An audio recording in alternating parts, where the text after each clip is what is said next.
Sa ating mga kabayang seafarers at sa inyong pamilya, kumusta po kayo?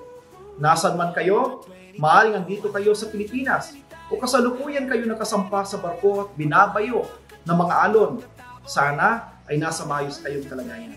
Ako po pala si Congressman Ron Pisalo ng Kabayang Party List, ang isa sa pangunahing author ng Magna Carta of Filipino Seafarers, ang batas na nagsisigurado ng inyong karapatan at kapakanan bilang isang profesional. Iniuutos din ng batas nito ang maayos na trato sa inyo at labanan ang mga mapangabuso at mapagsamantalang tao sa industriya ninyo. Siya nga po pala, hihingi ako ng tulong sa inyo at sa inyong pamilya para makupumuli ang Kabayang Party List sa Kongreso.